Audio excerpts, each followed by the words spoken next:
tubahaye ikaze muri updates zikomeye z'imipuko. Nijoro ry'imibabaro, nijoro ry'agahinda ku ihuriro rya AFC, aho ingabo za Angola zikoze operasiyo ikomeye batazigera bibagirwa nyuma yo kuba bamaze kwivugana umuvugizi wa AFC Lieutenant Colonel Wiringoma. Nijoro ryo kuri uyu wa kabiri tariki ya 24 z'ukwezi kwa kabiri 2026, aho ibintu bikomeje kuba bicyane ndetse bikomeje kuba ikibazo ndetse n'imirwaniko bikomeje kuba mibi muri Repubulika ya Demokarasi ya Kongo, cyane muri zone ya Masisi hafi neza ya Rubaya. Duherutse tubabwira ko n'ubundi drone zagabye ibitero karundura simusiga mu rukerera, aho maginga ya tujije kubabwira update shyashya. Sahi ni ibintu bikomeye ku rwego rwo hejuru. Uramenya akantu ku kandi, umenya icyishe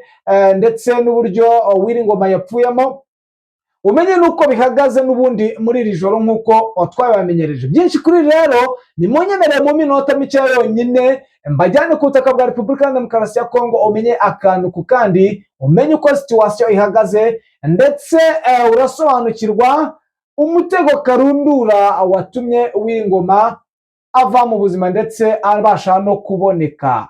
Reka rero mbanze ngushimire, mwifuriza amahoro y'Imana yabashe kubana natwe. Ikindi kandi kitwumva mbere bwa mbere, urebe munsi ya dukore kuri like, ukore subscribe na sharing, bityo yongere mu muryango mugari wadahema kumva amakuru acukumbuye kandi yize nk'uko twabibasezeranyije. Ku murongo wa telefone turakira umuntu hibereye neza, umenye akantu ku kandi, umenye uko situation ihagaze, ndetse umenye byimbitse ese ikosa ryabayeho ni irihe. Amakosa akomeye cyane yakozwe niyo yatumye Wiringoma abasha kuva mu buzima. Ibi ndabivuga mfite agahinda gakomeye cyane, ariko n'ubundi bajya bavuga ngo iyo urugamba rukomeye ruba rugiye kurangira.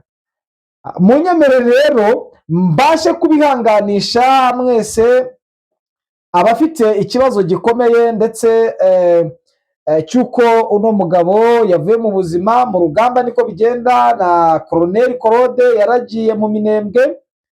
Iyi ni imirwano irimo ingabo zigiye zitandukanye kandi zitoroshye. Nagiye mbabwira nti ihuriro rya FARDC n'abafatanyabikorwa bayo bafite ubwinshi bw'abasirikare, bafite ubwinshi bw'abafasha, ariko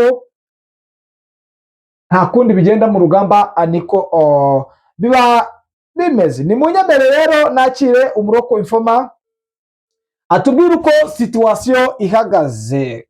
Ku murongo wa telefone turi kumwe na Bwana Bizima wamaze kugera i Masisi neza aho ibintu byabereye. Bwana Bizima, wongeye kwirirwa? Mwiriwe neza. Twiriwe.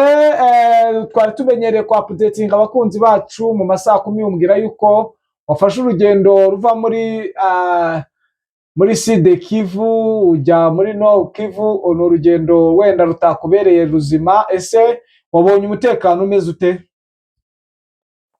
Umutekano ntabwo wavuga ko hari, kuko agace kaba karimo intambara nta mutekano uba uhari. Nyine ni imirwano ibihari, n'impfu zitandukanye n'ibyago bidasanzwe muri iki gice, kuko urabizi neza ko igice cy'imirwano n'ubundi ariko biba byifashe nta yindi situation yindi bihari y'ubuzima bwiza cyane, uretse kuba wabona uriho uramutse, ariko nyine aba ari muri situation y'imirwano kandi uzi ko imirwano itanga urupfu inshuro nyinshi. Yes, Bwana Bizima rero nyemerera utubwire operation karundura yakozwe mwihitanwa rya Lieutenant Wiringoma. Yego, iyi ni inkuru isa naho yakwiriye hose cyane mu bitangazamakuru ndetse no mu matwi y'abantu, kuko ni inkuru ibabaje kandi iteye agahinda kuri benshi, kuko uyu ni umuntu wari uzwi cyane. Lieutenant Colonel Wiringoma ni umuntu umaze igihe muri umutwe wa M23, ndetse ubona ko yari umuntu ufite appointment ifatika kandi uzwi cyane bitewe n'inshingano yari afite no kuba yari umuvugizi muri uru rwego rungana gutya kandi rumaze gukora ibintu byinshi muri kano gace ka Nord Kivu ndetse na Sud Kivu. Rero ni urupfu rwabayeho, twihanganisha imiryango ye ndetse n'inshuti ze n'uyu mutwe wa M23 muri rusange nk'abayakoreraga. Rero niko bijya bigenda mu gihe cy'intambara, kandi ni ibintu byinshi ku isi burya bigira ikiguzi cyangwa se icyo bita igitambo, kandi igitambo ni ikintu kiba gihenze, ntabwo igitambo ari ikintu giciriritse cyane. Rero niyo mpamvu ntabwo ari umuntu wazize yendeye ibyaha bisanzwe, icyo yakoraga kirazwi kandi icyo yaharaniraga kizagerwaho. Rero ni operasiyo yabaye uvuga ko yarasiwe aharubaya, nk'uko mu munsi w'ejo hari habaye urugendo rurerure cyane, kandi yari konvoyi nini yarimo abasirikare bari bagiye gutanga umusada muri iki gice, ndetse na ba komanda bizwi ko hari hagiyeyo abayobozi benshi b'ingabo, harimo afande generali Sultani Makenga, hari afande Gaceri, hariyo koloneli Aime Nzenze, hariyo koloneli Jimmy ndetse na koloneli Gakufi. Aba rero bose uko bari muri kariya gace, habayeho kuba babashije kwivugana uyu mugabo Lieutenant Colonel Wiringoma, ariko aba bose bari mu gace kamwe ndetse n'urugendo rwabo rwari rumwe. Bivugwa ko mu makuru atanashoboka bigaragare ko yarashwe na drone, ariko habayeho kuba harabayeho guturakinga imodoka ye, ishobora kuba hari umwe utazwi utaranamenyekana ushobora kuba asize GPS ku buryo babasha kumenya imodoka hiri n'uburyo imodoka ihavuye igiye, kuko bivuga ko yarashwe mu masaha ya kare cyane, ubona ko yari ahagurutse aho yari afashe urugendo nk'umuntu uvuye mu cyerekezo yari arimo asa n'ujya za Goma. Rero urumva ko byanze bikunze habayeho ubugambanyi mu buryo bwumvikana neza, kuko drone ntabwo ishobora kumenya ngo imodoka ni iy'umuntu uyu n'uyu idafite GPS, ntibishoboka. Biragaragara ko ari umuntu wagambanye, ariko ibi ni ibintu bibaho cyane mu gihe cy'urugamba. Urabizi neza ko M23 ntabwo haburamo intasi zikorera FARDC, ndetse nawe urabizi kirane n'igihugu noneho gisa naho kiri kwishyura amafaranga ameze nk'ayo kwitabara cyangwa se yo kwirengera ku munota wa nyuma. Iyo ubona bishyura uniti zingana kuriya, bagafata FDLR wazarendo bangana kuriya, bose bakishyurwa mu buryo bw'ibikorwa bagenda babasezeranya, ndetse ubona ko amafaranga ari gukoreshwa muri kiriya gihugu cyane ugereranyije n'ibiva hanze ndetse n'ingabo zivayo, byose nta kindi kibikora n'amafaranga. Rero abagambanyi ntibabura, kandi no muri FARDC naho ntibabura, baba bariyo. Niko urugamba rubaho, kandi niko inzego za politiki ndetse n'igisirikare ku isi zubatse. Rero iyi operasiyo urumva ko yabaye nk'ikomye mu nkokora cyane, kandi yababaje mu rwego rushoboka kuri M23, ariko ibi nk'abasirikare ni ibintu bamenyereye cyane, kandi ni ibintu bizakomeza kubaho ku mpande zose, kuko uriya ni urugamba, kandi ubona ko ari urugamba rurerure rukomeye rutoroshye cyane. Rero reka duse naho tuva kuri iki kintu cy'urupfu rwa Lieutenant Colonel Wiringoma, aruhukire mu mahoro. Kandi urabizi neza ko isi yo wa mbere n'ubushize baheruka gupfusha undi koloneli muri Sud Kivu. Rero ibi ni ibintu mu rugamba bibaho, kandi nk'abasirikare ubu bo bari mu kazi. Urabizi neza ko ziri kugaragara n'ubundi ibyinshi biri kuba mu masaha atambutse, kandi iyi nkuru yari izwi. Rero abasirikare n'abasirikare, ibi ni ibintu biba bimenyerewe, kandi kwihangana kurabaho. Reka turebe ikiri kuba mu mirwano iri muri iki gice cya Masisi mu nce za Walikale. Bivugwa ko uduce twinshi M23 imaze kutigarurira bitewe n'imirwano yabaye mu duce twinshi guhera mu gitondo cy'uyu munsi ndetse kugeza kuri iki gicamunsi. Ubu hari uduce twinshi tuvuga ko turi kugenzurwa na M23 yagiye ibasha kwigarura, ariko mu buryo buri kuvuga ko ahenshi bari kwikuramo bitewe n'aho bari gucakirana n'abo bakomando ba M23 muri iki gice. Ukabona ko bari kubakorera ibyamfura mbi cyane, byatumye hatabaho kuregama mu duce twose bari barimo. Bivuga ko twinshi bamaze kutwikuramo, nk'aka gace ka Kaniro, Gatovu, Kironge, Kitembere, Kazinga, Bumba, Nyakigano, Ruki ndetse n'igihe cya Rumbishi, bakaga naho iyi santire yabo nabo basaga naho bari bayinjiyemo igice kimwe. Na Nkokwe ifiteho Nkokwe bafiteho igice kimwe, ikindi kiri ku ruhande rwa M23.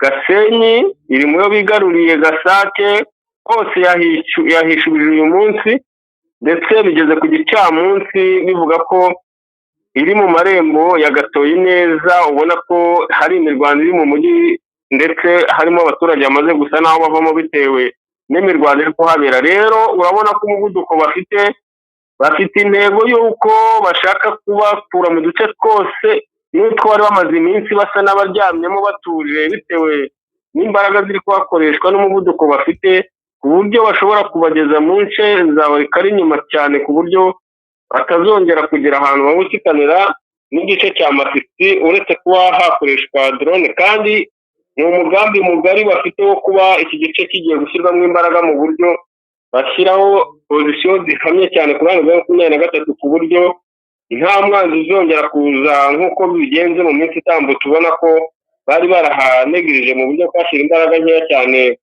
bijyanye n'umubare w'abasirikare bari bariho, ubona ko basaga naho baharangaye cyane mu buryo bukomeye.